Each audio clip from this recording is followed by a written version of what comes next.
보고 들은 대로 행하시는 예수 그리스도. 아멘. 자, 우리는 지난 주일에 예수님께서 38년 된 병자를 치유하신 내용을 나눴습니다. 예수님은 여러분 질병의 정도가 어떠하든 그게 얼마나 심각하든 그리고 그 병이 얼마나 오래되었든 상관없이 치유하십니다. 믿습니까? 네, 진짜 믿으셔야 합니다. 그리고 그 믿음으로 여러분도 치유 받으시기를 축복합니다. 또 치유뿐만 아니라 예수님께서는 우리가 살아가면서 겪을 수 있는 모든 문제들에 대하여 그 문제의 종류가 어떤 것이든 그 문제가 얼마나 큰 것이든 상관없이 또 그 문제가 얼마나 오랫동안 계속되어 왔던 것인지 상관없이 다 해결해 주시는 줄 믿습니다. 그래서 예수님이 말씀하셨죠. 일어나 내 자리를 들고 걸어가라. 믿습니까? 우리와 또 우리와 같은 그리스도인들이 해야 될 일들이 있다면 우리는 우리의 자리를 들고 일어나 걸어가는 것입니다. 예, 기다리고 막연하게 기다리고 주저앉아 있을 것이 아니라 우리의 자리를 들고 믿음으로 일어나 걸어가는 것이 우리의 할 일이고요. 그것이 오늘 우리에게는 주님의 말씀에 믿음으로 반응하는 것이고 그렇게 믿음으로 말씀 그대로 따라 행하면 내가 믿고 따르는 말씀대로 우리의 삶에 그런 놀라운 역사가 이루어지게 되는 것입니다. 여러분, 예수님께서요, 이 38년 된 병자를 치유하신 날이요, 안식일이었습니다. 안식일. 근데 유대인들은 이 안식일에 예수님이 병자를 치유하신 것과 이 병자가 자기의 자리를 들고 이렇게 무거운 것을 들고 걸어갔다. 이것을 빌미로 해가지고 예수님을 죽이고자 계획을 세웠어요. 마음을 먹은 것입니다. 아, 예수를 죽여야겠다. 그러니까 유대인들에게 있어서는 안식일에 하지 말아야 될 규정들이 여러 가지가 있어요. 그 중에서 이제 몇 가지를 예수님이 범했다라고 그렇게 주장을 하는 거죠. 그런데 놀랍게도 그런 가운데에 예수님께서 지금 유대인들은 자신을 죽이려는 계획을 세우고 있고 아예 마음을 작정을 했어요. 이제 예수를 죽여야 되겠다. 그런데 그런 유대인들을 향하여서 또 그곳에 있던 사람들을 향하여서 예수님께서 어떠한 내용의 말씀들을 하세요. 그 하신 말씀의 내용을 보면 뭐냐면 예수님이 자기가 누구인지에 대해서 말해요. 그 사람들에게. 그리고 예수님이 자기가 왜 그런 일들을 하는지 그리고 앞으로 어떤 일들을 예수님이 하실 건지에 대해서도 그들에게 말씀하셨다는 사실이에요. 아니, 자기를 죽이고자 하는 사람들에게 이미 자기를 죽이고자 마음의 결정을 내렸어요. 그럼에도 불구하고 예수님은 그들에게 예수님이 누구인지와 예수님이 지금 안식일임에도 불구하고 그런 일을 행하는 것과 또 앞으로 당신이 무슨 일을 행하실지에 대해서 말씀해 주셨다 이거죠. 여러분, 왜 예수님께서 그들에게 이런 자신에 대해서 말씀을 해주셨을까요? 그것은 다른 이유가 아니라 예수님이 하시는 말씀을 듣고 그들로 예수 그리스도를 믿게 하기 위함입니다. 믿으면 어떤 일이 일어나는데요? 여러분, 그들이 이 예수님의 말씀을 듣고 예수님이 누구인지에 대해 또 예수님이 무슨 일을 하시는지에 대해서 듣고 믿으면 무슨 일이 일어나는데요? 그들에게 네, 구원을 받기 때문이에요. 구원을 받기 때문이에요. 예수님을 향하여 칼을 갈고 예수님을 향하여 나를 세우고 예수님을 향하여 죽이고자 하는 마음을 가졌더라 하더라도 예수님의 말씀을 믿고 받아들이면 그들은 구원받게 되는 줄 믿습니다.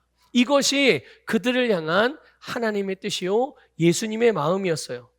그래서 예수님이 자기가 누구인지에 대해서 말씀할 때 그렇게 유대인들에게 말할 때 오늘 본문 19절에서 보면 예수님이 하나님을 아버지라고 그리고 예수님 자신은 하나님의 아들이라는 의미로 여러 가지 말씀을 하세요.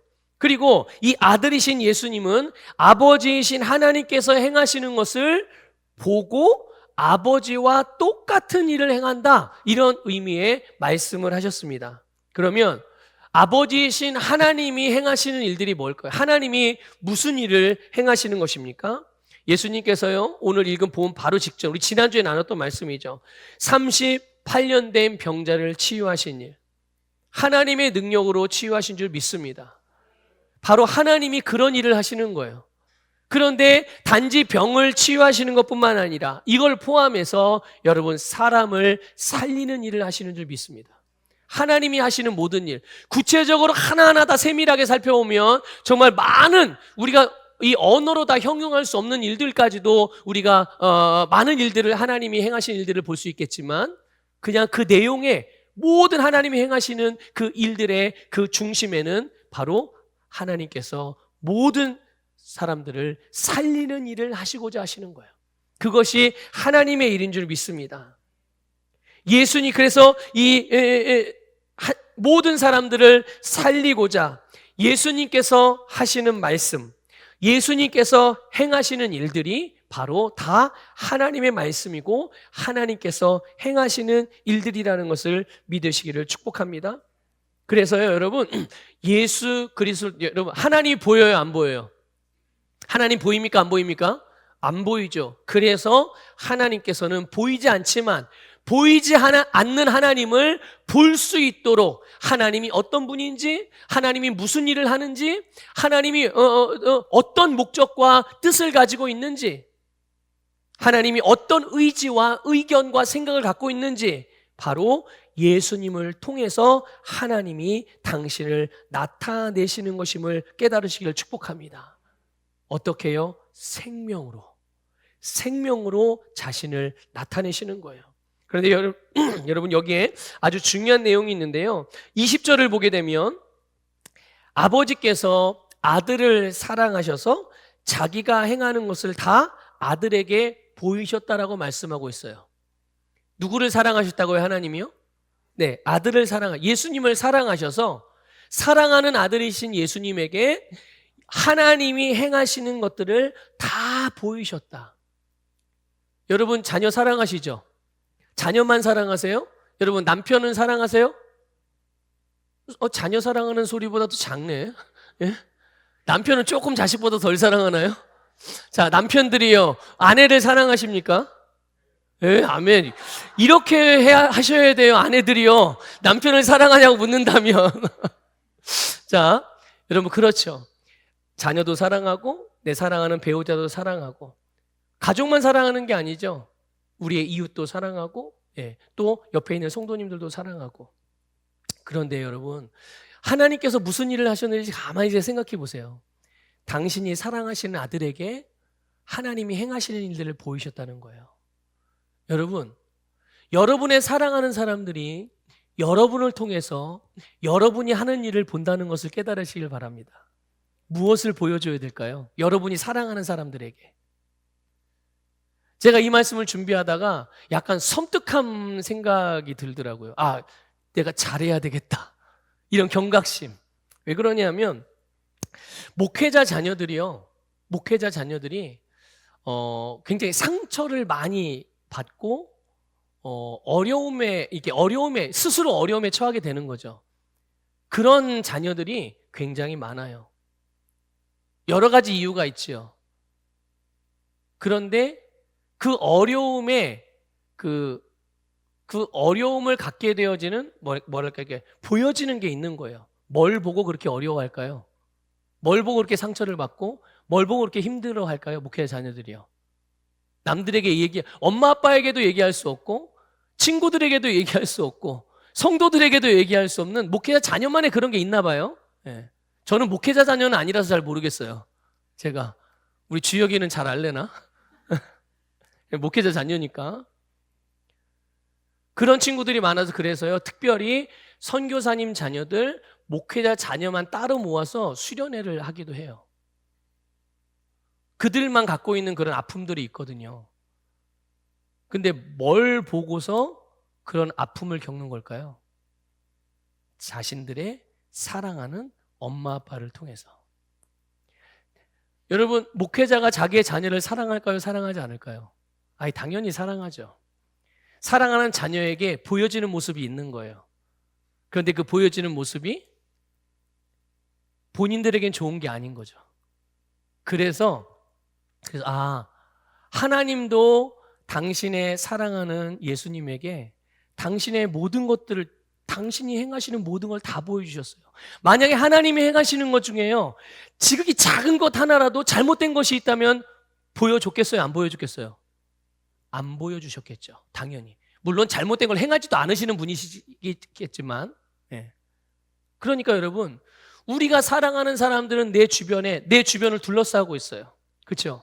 내 주변에 있는 모든 사람들은 내가 사랑하는 사람들이란 말이에요. 그 사람들은 나를 통해서 내가 사랑하는 것들을 봐요. 내가 행하는 것들을 보고. 여러분들 아름다운 것들을 보여주시기를 축복합니다. 여러분, 욕하는 것을 보여주시지 않았으면 좋겠어요. 분노하는 것을 보여주지 않았으면 좋겠어요. 여러분이 누군가를 판단하고 비판하고 상처 주는 일들을 보여주지 않았으면 좋겠어요. 숨기라는 얘기가 아니라 그런 일들을 행하지 않으시라는 말이에요. 내가 사랑하는 사람들은 나를 통해서 내가 행하는 모든 것들을 보거든요. 예. 그래서 예수님은, 하나님의 아들이신 예수님은 이렇게 사랑 안에서 하나님이 자신에게 보여주신 모든 일들을 보고 그렇게 행하신 거예요. 여러분, 여러분들의 모든 삶에서 주님으로부터 보시고 주님이 보여주시는 모든 것들을 행하시기를 축복합니다. 여러분, 하나님이 여러분을 사랑하시죠? 여러분, 하나님의 사랑을 받습니까? 받았기도 하고 지금도 받고 있고 앞으로도 계속 받을 거고, 그렇죠?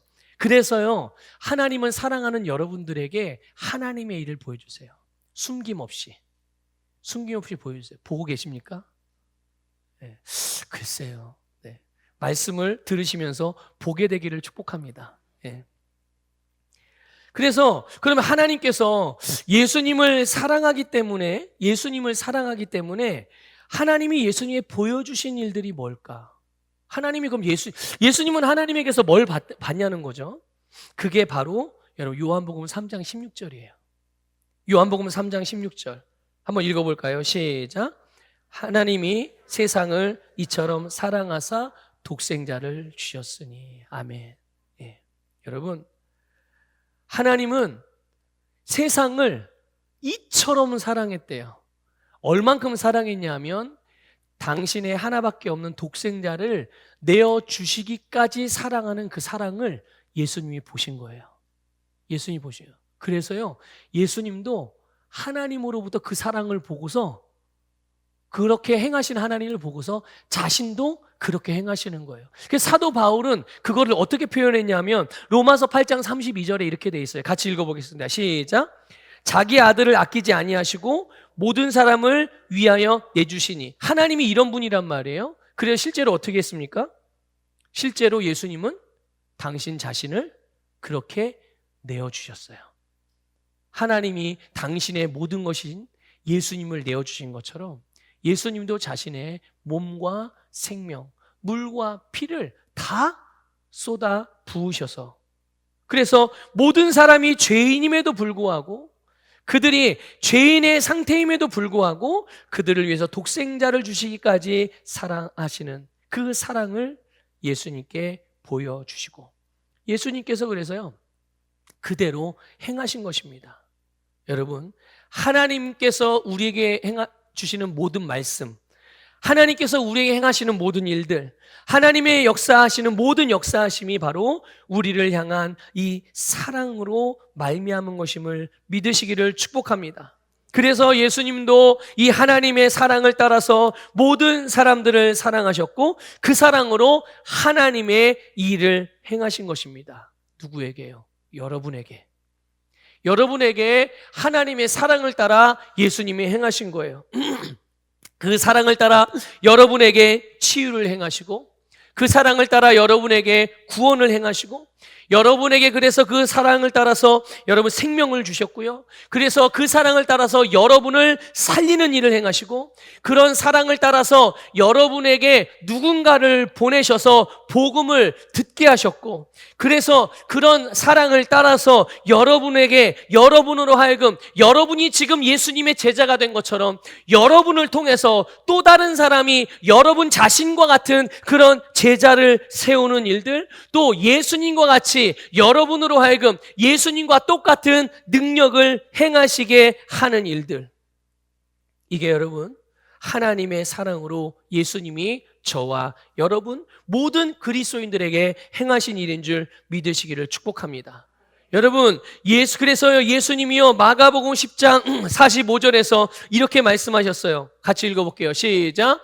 인자가 온 것은 자기 목숨을 많은 사람의 대속물로 주려 함이라. 아멘.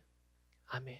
우리에게 당신의 목숨을 주시기 위해서 이 땅에 오셨음을 믿으시기를 축복하고요. 이것을 믿음으로 여러분 받으시기를 축복합니다. 믿음으로 받으시기를 축복합니다. 여러분에게 주신 모든 치유와 구원과 생명과 살리는 역사와 복음을 전파하는 일들, 또 여러분이 제자를 세우는 일들, 여러분이 능력을 행하는 일들 다 믿음으로 받으십시오. 믿음으로 다 받으십시오. 여러분, 예수님이 우리를 사랑하시는 사랑은 누군가가 예수님보다 먼저 예수님을 사랑했기 때문에 예수님이 그 사랑에 보답하기 위하여 우리를 사랑하신 게 아니에요. 우리가 먼저 사랑했나요? 주님이 우리를 먼저 사랑했나요? 네, 주님이 우리를 먼저 사랑하신 거예요. 하나님께서 그러셨던 것처럼 항상 예수님이 우리를 먼저 사랑하시고 그 사랑을 우리에게 베풀어 주신 줄 믿습니다. 그래서 여러분 사랑하는 대상들에게 그러니까 우리의 시선은 항상 사랑하는 사람들에게 향해 있지 않습니까? 그 사랑하는 대상에게 항상 관심이 있고 그 사랑하는 대상을 주목한단 말이죠. 그러면 당연히 그들의 필요가 보이게 돼 있어요. 여러분 하나님 사랑하시나요? 하나님 사랑하시나요? 그럼 하나님을 사랑하시면 하나님을 주목하시겠죠, 당연히. 하나님께 관심이 있으시겠죠? 여러분이 관심이 있는, 여러분이 주목하는 하나님에게 여러분 혹시 어떤 필요가 있는지 보이십니까? 우리가 사랑하는 대상을 주목하면 반드시 필요가 보이게 돼 있어요. 하나님을 주목하면 하나님의 필요가 보입니다. 하나님이 다 모든 만물의 주인인데 무슨 필요가 있나요? 여러분이 하나님이 필요로 하는 필요예요. 다른 게 하나님은 돈이 필요하신 분이 아니에요. 하나님은 무슨 재능 이런 게 필요한 분이 아니에요. 하나님은 집이 필요한 것도 아니고 차가 필요한 것도 아니고 하나님이 필요하다는 건 오직 하나, 바로 여러분 자신이에요. 하나님은 그래서 여러분을 통해서 여러분이 성경 말씀을 통해 보고 있는 하나님의 일들이 있잖아요. 그렇죠? 여러분이 성경 말씀을 통해서 보고 있는 하나님의 일하심과 하나님의 일하심의 결과들, 그걸 바로 여러분을 통해서 만들어내시길 원하시는 거예요. 그래서 여러분이 필요한 겁니다. 하나님의 유일한 필요, 그게 바로 오늘 저와 여러분. 여러분 하나님을 사랑하셔서 그 하나님을 주목한다면, 그 하나님께 관심이 있다면 그 하나님을 바라보며 하나님의 필요를 의식할 수 있게 되기를 주님의 이름으로 축복하고요.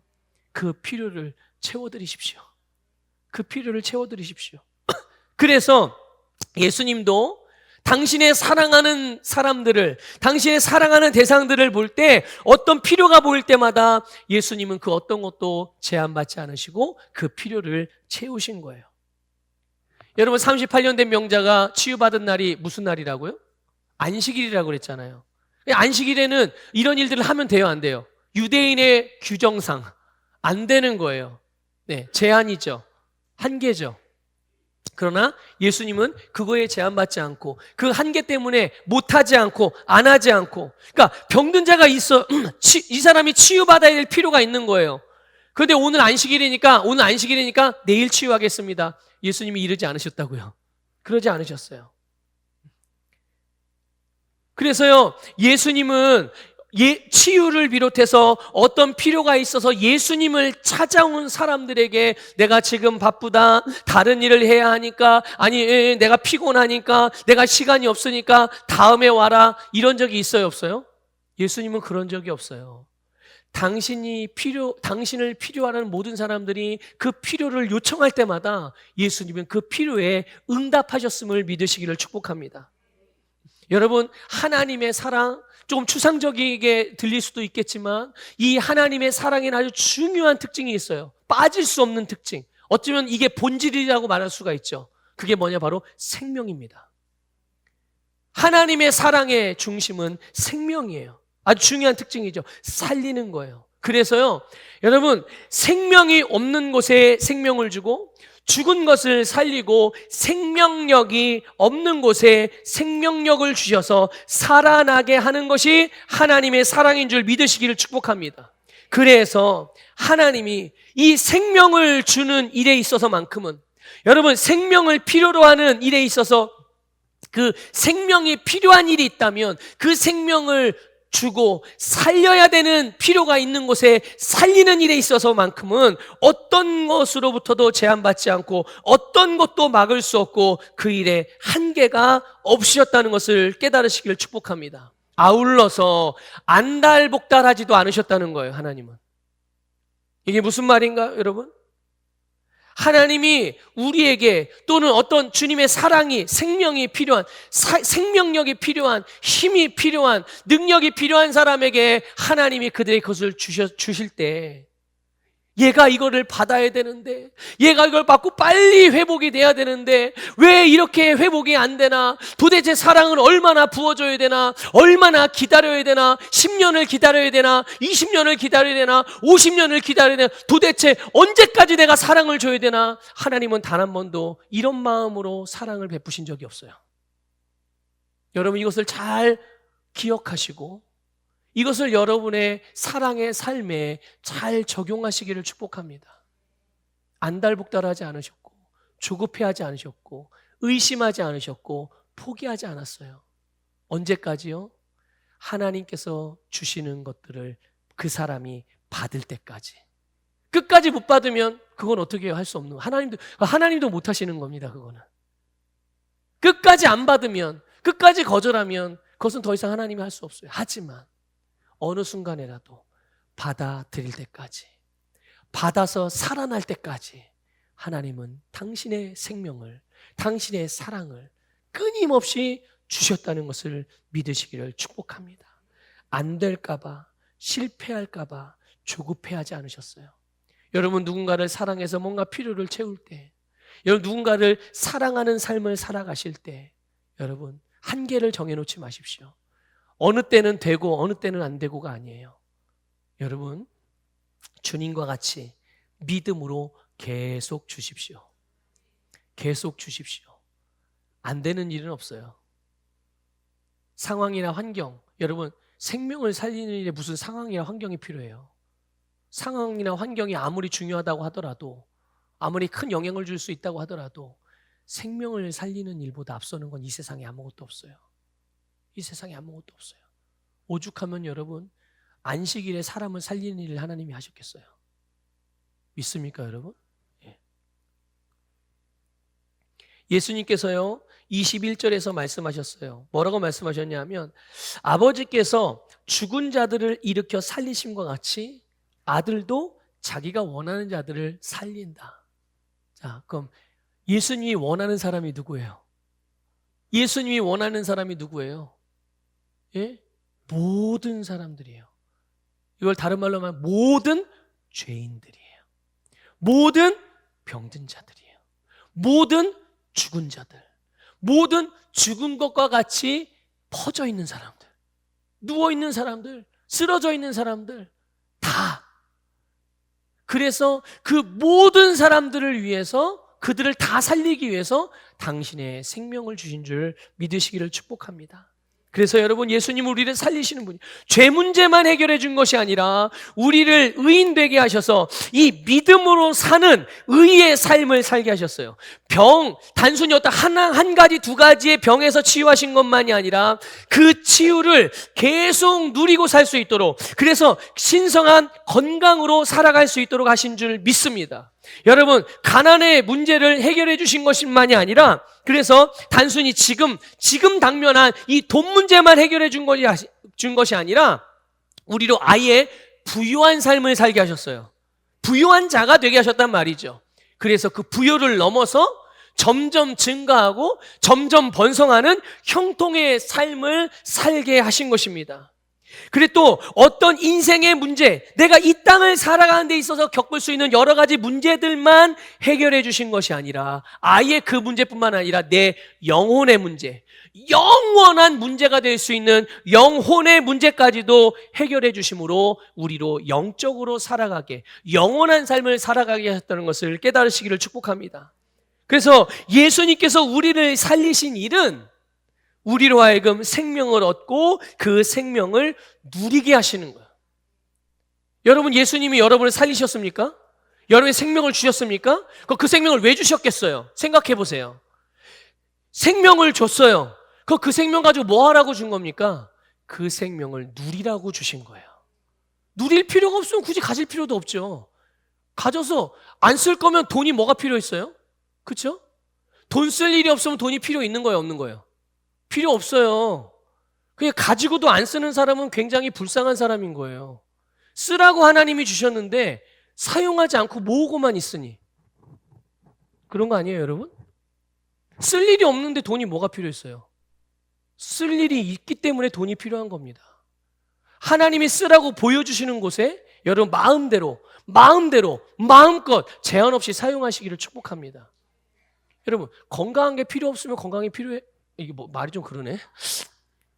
여러분, 우리가 내 몸으로 내가 하고자 하는 바를 다 하는데 건강이 필요하죠. 그럼 어떤 병이 오면 치유가 돼야 돼요, 안 돼야 돼요? 근데 내 건강한 몸으로 할 일이 없어. 건강한 몸을 가지고 뭐 특별히 할 게 없어요. 그럼 병이 걸렸든 안 걸렸든 이게 뭐가 중요한 게 돼요, 안 돼요? 중요하지 않아요. 뭐 병이 걸려도 그만, 안 걸려도 그만. 근데 내가 병에 걸려 치유가 돼야 되는 이유, 내가 건강한 삶을 누려야 되는 이유는 내 건강한 몸으로 할 일이 있기 때문에 그런 거예요. 믿습니까? 할 일이 없다면 그 필요 없다니까요. 여러분이 이 땅을 살아가고 있는 이유, 지금 여러분 예수님을 믿고 구원받으셨잖아요. 여러분 하나님 나라의 백성이 되셨잖아요. 근데 왜 이 땅에 살고 계세요? 빨리 가야지. 그렇잖아요. 빨리 가야죠. 여러분, 이 세상에서의 삶과 영원한 하나님 나라의 삶과 비교가 됩니까? 비교가 될 수 없죠. 빨리 가야죠, 그럼. 그런데 왜 하나님이 우리를 이 땅에 파송하셨을까요? 하늘로 안 데려가시고. 여기에 대한 우리가 이 땅을 살아가면서 해야 될 일이 분명히 하나님의 필요가 있기 때문에 우리가 이 땅을 살아가고 있음을 깨달으시기를 주님의 이름으로 축복합니다. 그게 누리는 거예요, 여러분. 그게 생명을 누리는 거예요. 그게 삶을 누리는 것입니다. 그런데 이 생명을 누리는 것이 일시적인 것이 아니라 지속적이 되어지고 일회성이 되어지는 것이 아니라 영원하게 누릴 수 있도록, 이것이 예수님이 우리에게 주신 생명으로 우리에게 주신 축복인 줄 믿습니다. 이것이 바로 예수 안에서 누리는 진짜 안식일이에요. 제7일 안식교에서 말하는 그런 안식 말고 진짜 안식, 진짜 안식. 그러면 어떻게 이 예수 그리스도의 생명의 은혜, 이 능력, 이것을 이 안에서 안식하며 이것을 누리며 살아갈 수가 있을까요?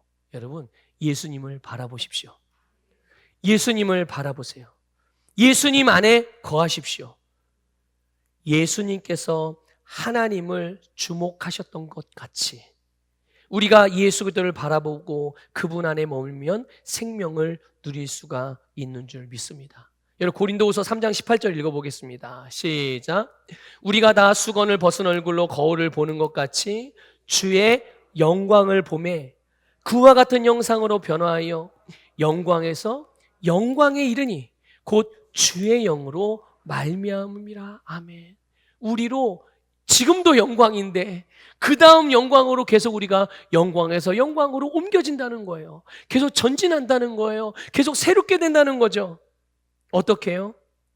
주의 영광을 볼 때, 주의 영광을 볼 때. 여러분, 주님의 말씀, 우리가 예수 그리스도를 바라보는 것, 주님의 영광을 본다는 것, 그분 안에 거한다는 것이 무슨 의미입니까? 주님의 말씀을 들여다보는 겁니다. 여러분, 주님의 말씀을 들여다보세요. 여러분, 성경에서 분명히 말합니다. 요한복음에서 말씀이 육신이 되어서 예수님이 오셨다고 그랬어요. 말씀이 육신이 되어 오신 분이 예수님이에요. 여러분, 예수님을 보고 싶으십니까? 과거에 예수님이 이 땅에 오셨을 때는 그 당시의 사람들은 예수님을 통해서 하나님을 봤어요. 믿습니까? 그럼 지금은 예수님이 육신의 몸으로 이 땅에 계세요, 안 계세요? 그럼 사람들이 예수님을 무엇을 통해서 볼까요? 두 가지죠. 하나는 하나님의 말씀인 성경을 통해서 예수님을 봅니다. 또 하나는요, 교회, 그리스도인들을 통해서 예수님을 보게 되는 거예요. 이것을 믿으시기를 주님의 이름으로 축복합니다. 그래서 여러분, 좀 전에 읽은 말씀에서도 말씀은 우리의 영적인 거울이에요. 말씀을 보십시오. 그것이 주님을 보는 거예요. 말씀 안에서 주님의 영광을 보십시오. 여러분, 말씀을 통해서 주님의 영광을 볼 때 여러분이 보는 영광과 여러분이 말씀을 통해 보는 영광으로 여러분이 그렇게 변화된다는 뜻이에요. 믿습니까? 그리고 여러분, 보기만 하는 것이 아니라 말씀을 들으십시오. 말씀을 들을 때 그 말씀을 내가 이 몸의 어떤 청각의 기능으로만 듣는 게 아니라 마음으로 받아들이는 걸 말하는 거예요. 마음으로 받아들일 때 그 말씀으로 말미암아 믿음이 생겨지게 되는 것입니다. 여러분, 본문 24절, 25절 볼게요. 같이 읽어보겠습니다. 시작. 내가 진실로 진실로 너희에게 이르노니 내 말을 듣고 또 나 보내신 이를 믿는 자는 영생을 얻었고 심판에 이르지 아니하나니 사망에서 생명으로 옮겼느니라. 진실로 진실로 너희에게 이르노니 죽은 자들이 하나님의 아들의 음성을 들을 때가 오나니 곧 이때라.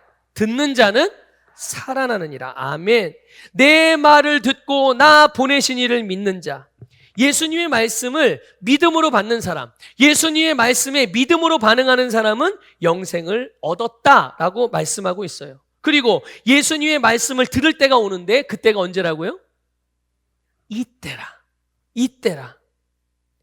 우리에게 오늘 주시는 말씀, 매일 매 순간마다 현재 주시는 말씀을 듣는 사람, 그것을 믿는 사람은 살아납니다. 살아납니다, 여러분. 우리를 살게 하는 부활의 생명은 예수님이 이 땅에 다시 오시는 예수님이 재림의 때, 그 마지막 때에만 역사하는 것이 아니라 항상 현재에 역사한다는 것을 기억하십시오. 하나님의 생명, 주님의 부활의 생명은 매일매일 우리의 현재의 삶에서 역사해요. 지금 누구에게든 경험되어지는 그런 살리는 생명이요 부활의 생명인 줄 믿습니다. 어떤 사람에게요? 주님의 말씀에 믿음으로 반응하는 사람들에게, 믿음으로 반응하는 사람들에게. 빌립보서 2장 13절 읽어보겠습니다. 시작. 너희 안에서 행하시는 이는 하나님이시니 자기의 기쁘신 뜻을 위하여 너희에게 소원을 두고 행하게 하시나니. 아멘. 여러분, 하나님께서 우리 안에서 역사하십니다. 저와 여러분 안에 하나님이 계시고 그 하나님이 역사하세요. 그리고 우리 안에서 하나님이 일하십니다. 행하십니다. 무슨 일을 행하실까요? 우리를 살리는 일을 행하십니다. 여러분을 살리는 일, 여러분의 가정의 생명이 필요한가?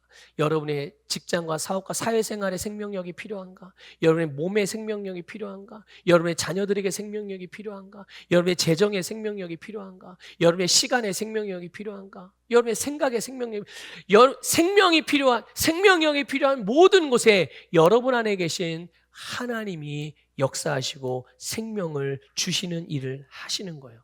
그리고 그 일은 하나님이 기쁘게 여기십니다. 여러분을 살리는 것을 하나님이 기뻐하신다는 것을 믿으시기를 축복하고요. 그리고 동시에 그 일을 위해서 우리에게 원하게 하시는 거예요. 소원을 주신단 말이죠. 여러분, 살고자 하는 소원을 주신다는 얘기예요. 생명, 살고자, 살아나고자, 전진하고자, 정말 성장하고자, 발전하고자, 더 나아지고자 하는 그런 생명력 있는 그런 소원을 우리에게 원하게 하시고 그 마음을 주시고. 왜요? 그게 하나님의 마음이니까요. 그 당신이 사랑하는 아들에게, 사랑하는 자녀들에게 당신이 행하신 일을 다 보이신다고 그랬단 말이에요. 그게 하나님의 뜻이니까 우리가 살아나는 게 우리로 그 소원을 갖게 하시고, 그래서 그 소원을 갖는 것뿐만 아니라 그 소원을 따라서 우리도 그렇게 행하게 만들어 주신다는 거예요. 이게 여러분 안에 거하신 주님이 행하시는 일임을 믿으시기를 축복합니다. 여러분, 말씀을 들을 때, 또 말씀을 읽을 때, 말씀을 묵상할 때, 말씀을 배울 때, 말씀을 나눌 때, 여러분, 우리의 마음에 주님께서 주시는 생각과 마음을 잘 살피시기를 바랍니다. 잘 살피셔야 해요. 그 마음을 외면하거나 무시하지 마시고, 그리고 혹 두려워하지도 마시고, 기도하고자 하는 마음이 들 때, 용서하고자 하는 마음이 들 때, 찬양하고자, 또 사랑하고자, 섬기고자, 헌신하고자, 변화되고자, 영적인 것들을 갈망하고자, 또 회개하고자, 이런 마음이 순간 스쳐 지나간다 할지라도 이런 마음이 우리를 살리시는 주님께서 주시는 마음이에요. 그래서 여러분, 이런 마음이 들 때 어떤 것으로도, 어떤 조건으로도 그 마음을 따라서 행하는 것에 막힘이 없기를 주님의 이름으로 축복합니다. 바빠서 지금 급한 일이 있어서 뭐 때문에, 몸의 컨디션 때문에, 밖에 비가 와서, 아니 날씨가 너무 좋아서, 이런 것 때문에 잠시 미뤄두거나 무시하거나 포기하거나 잊혀져 가게 만들지 마시라는 거예요. 주님이 그런 마음을, 말씀을 듣거나 배우거나 나누고 묵상하고 그럴 때 이런 종류의 마음을 주신다는 것은 우리에게 그것을 통해서 살리고자 하시는 부분이 있기 때문인 거예요. 어떨 때는 우리가 그것을 느끼고 알 수도 있겠지만, 어떤 경우는 내가 죽어가면서 죽어가는지 모르는 사람이 있어요. 그렇잖아요. 왜 사람들이 암이라는 병을 심각하게 생각합니까? 왜 그렇죠? 어떤 암은 그냥 발견되면 끝이라고 생각되어지는 암들도 있다고 그래요. 몇몇 가지 암은. 왜 그렇죠? 평소에는 자기가 암세포를 가지고 있고 암이 어딘가 있는데 평소 때는 모르고 있는 거죠. 그러다가 증상이 나타나 병원에 검사했는데 이제 그 병이 무슨 암이다 그러면 이제 발견됐기 때문에 이 암은 발견되면 이제 끝난 거다라고 의사가 얘기하는 거죠. 병이 있었음에도 불구하고 본인이 모르고 2년, 3년, 5년을 살 수도 있는 거죠. 그런 것처럼 우리가 내가 지금 어느 부분에 생명이 필요한지 모를 수도 있어요. 느끼지 못할 수도 있고. 그러나 우리가 주님의 말씀을 주목하고 말씀 안에 거하고 하나님을 바라보게 될 때, 예수 그리스도에 우리의 시선을 고정시키고 그분을 주목할 때 주님께서 우리에게 어떠한 마음을 주셔서 그 마음은 나를 살리기 위한 마음인 거예요. 만일 여러분 어떤 성도님에게 만약에 목사님을 통해서 이제는 좀 기도 좀 하셔야 되지 않겠습니까? 이런 권면을 했다고 예를 들어 봅시다. 여러분 그런 권면들을 여러분들 어떻게 받아들이시겠어요? 목사님, 저 뭐 늘 기도해요. 또 우리 목사님 맨날 기도하라고 그러네. 그냥 그렇게 지나치시겠어요? 아니면 여러분에게 하나님께서 여러분의 어떤 부분을 살리시고 생명력을 주시기 위한 주님의 음성으로 들으시겠어요? 여러분, 주님의 감동을, 여러분, 그 감동은, 그 말씀과 그 마음은 여러분을 살리기 위한 주님의 은혜인 줄 믿으시기를 축복합니다. 우리를 살리기 위해서 주님께 주시는 마음인 거죠. 예수님이 38년 된 병자를 치유하셨을 때요, 예수님이 의도한 바가 있었어요. 그거는 단지 몸의 병만 치유되는 것이 목적이 아니었어요. 그 치유를 통해서 그 사람이 예수님을 믿고 구원받아서 그 치유된 건강한 삶을 계속 살아가는 것. 그리고 그냥 이 세상에서 그냥 건강하게만 사는 것이 아니라 영원한 영생의 복을 누리는 것이 예수님의 목적이었어요. 그 사람을 치유한 목적. 그래서 여러분, 예수님이 요한복음 5장 14절에서 말씀했잖아요. 뭐라고 말했습니까? 더 심한 것이 생기지 않게 다시는 죄를 범하지 말라. 더 심한 것이 생기지 않게 다시는 죄를 범하지 말라. 그는 분명히 치유의 은혜를 받았죠. 그가 어떤 사람이든 하나님의 사랑으로 예수님이 그에게 치유의 은혜를 베풀어 주신 거예요. 여러분, 이 사람이 어떤 사람이었을 것 같습니까? 이 사람이 성경에는 이 사람이 성격이 괴팍한 사람이다, 성격이 온유한 사람이다, 이런 표현이 없어서 뭐 정보를 잘 알 수 없겠지만, 그런데 이 사람이 근본적으로 이렇게 좋은 태도를 가진 사람은 아니었어요. 어떻게 알 수 있느냐? 사람들이 묻습니다. 누가 너를 이렇게, 너보고 누가 안식일에 들 것을 들고서 걸어가라고 그랬냐?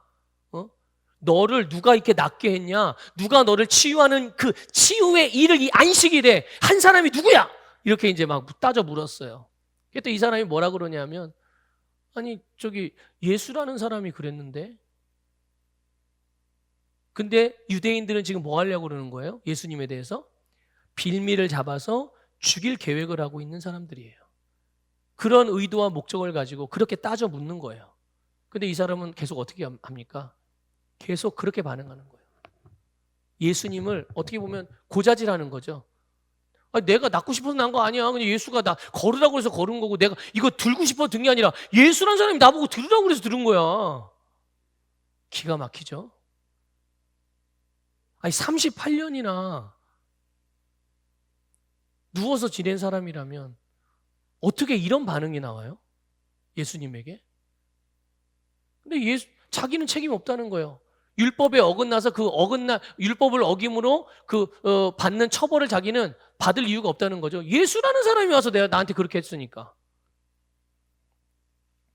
자, 태도와 성품이 바른 사람이에요? 바르지 않은 사람이에요? 바르지 않은 사람이죠. 여러분, 그럼에도 불구하고 치유받았습니다. 예수님이 그걸 모르셨겠어요? 아니요. 여러분, 성격이 괴팍하다고 치유 못 받지 않습니다. 네? 혹시 내가 뭔가 사람들에게 좋지 않은 평판을 받는다고 그래서 하나님이 축복을 안 하는 게 아니에요. 믿습니까? 하나님은 그런 것에 제한받지 않아요. 내게 생명이 필요하다면, 내게 생명이 필요하면 하나님은 우리에게 언제나 생명을 주시는 분임을 믿으시기를 축복합니다. 그런데 치유에서 끝난 게 아니라 예수님이 분명히 말씀하셨잖아요. 더 심한 것이 생기지 않게 다시는 죄를 범하지 말라. 치유로 끝나지 않고 그 다음에 뭘 또 말씀을 하세요. 근데 이 말씀을 들은 사람들은 반드시 선택이라는 반응을 하게 돼요. 어떤 선택일까요? 그 예수님이 하신 말씀을 받아들이는 선택, 또는 그 예수님이 하신 말씀을 받아들이지 않는 선택. 하여튼 둘 중에 하나는 꼭 반응을 합니다. 말씀을 받아들이든지 아니면 거절하든지.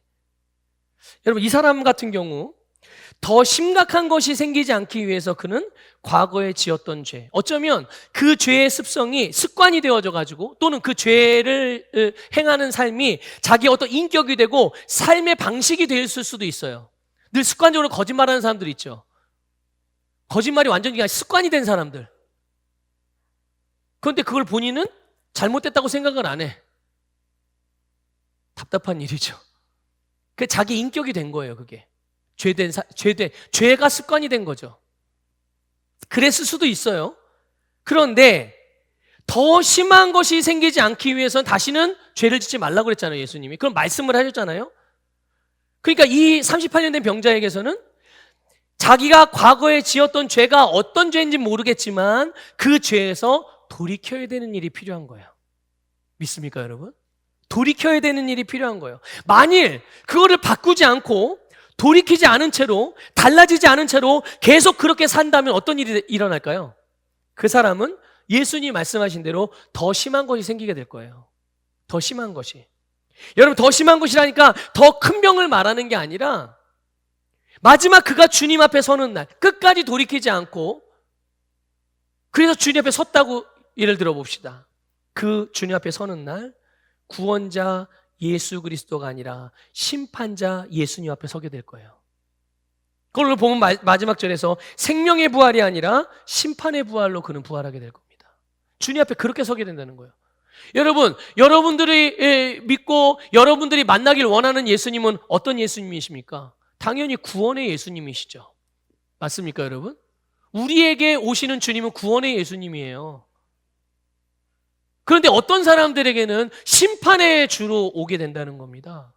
어떤 사람에게요? 돌이키지 않는 자들에게. 돌이키지 않는 자들에게. 그래서 여러분, 누구든지 주님의 말씀 앞에서 우리는 선택을 해야 돼요. 당연히 뭘 선택해야 되겠어요?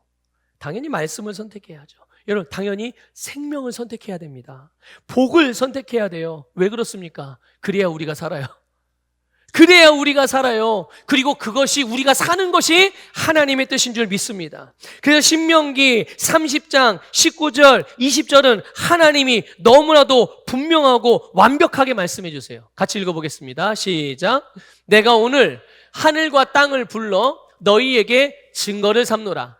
내가 생명과 사망과 복과 저주를 네 앞에 두었은즉 너와 내 자손이 살기 위하여 생명을 택하고 내 하나님 여호와를 사랑하고 그의 말씀을 청종하며 또 그를 의지하라. 그는 내 생명이시요 내 장수이시니 여호와께서 내 조상 아브라함과 이삭과 야곱에게 주리라고 맹세하신 땅에 내가 거주하리라. 아멘. 여러분, 말씀을 선택하면 예수님이 나의 주님이며 나의 구원자이시며 나의 생명이심을 믿기 때문에 말씀을 선택하면 반드시 삶의 생명의 변화가 일어나요. 왜 그럴 수밖에 없느냐? 여러분 26절, 오늘 본문 26절을 보면 알 수 있어요. 같이 읽어볼게요. 시작. 아버지께서 자기 속에 생명이 있음 같이 아들에게도 생명을 주어 그 속에 있게 하셨고. 믿습니까, 여러분? 예수 안에 생명, 아버지의 생명이 있기 때문에 주님의 말씀을 선택하면 주님 안에 있는 생명이 우리에게 살리는 영으로 역사하는 줄 믿으시길 바랍니다. 살리는 영으로. 19절에서 예수님이 말씀하십니다. 아버지께서 행하시는 그것을 아들도 그와 같이 행하느니라.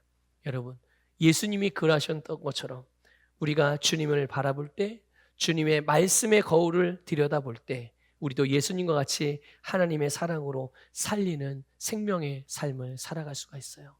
나도 살아날 뿐만 아니라 나를 통해서 하나님께서 살리고자 하시는 사람들이 살아난다는 거예요. 그것이 여러분의 자녀일 수 있고 여러분의 배우자일 수 있고 여러분의 형제일 수 있고 부모일 수도 있어요. 그리고 여러분의 옆집에 사는 사람들일 수도 있고요. 예수님을 믿고 근본적으로 예수를 믿지 않는 사람들은 아예 생명 자체가 없잖아요. 그렇죠? 생명 자체가 없어요. 그들에게 정말 진짜 생명이 필요한 거예요. 그런데 이미 여러분들에게는 뭐가 있어요? 생명이 있으시죠? 여러분 이미 산자잖아요. 그렇다면 여러분들에게 필요한 건 뭘까요? 생명력이 필요한 겁니다. 생명은 있으니까 그 생명력이 왕성하게 힘이 있어야 된단 말이에요. 생명력이 떨어져서 주저앉아 있는 성도들, 생명이 떨어져 있어서 자기의 삶에서 하나님이신 그런 각자의 삶을 살아내지 못하고 있는 이들, 그들에게 여러분이 생명력이 되어주시면 돼요. 그들에게 생명력을 불어넣어 주시면 됩니다. 어떻게 해요? 여러분에게 가지고 있는 예수 그리스도의 능력으로, 그 주님의 사랑으로, 그 주님의 생명력으로 서로를 그렇게 생명을 북돋아서 서로 살리는 존재로서 살아가시기를 주님의 이름으로 축복합니다.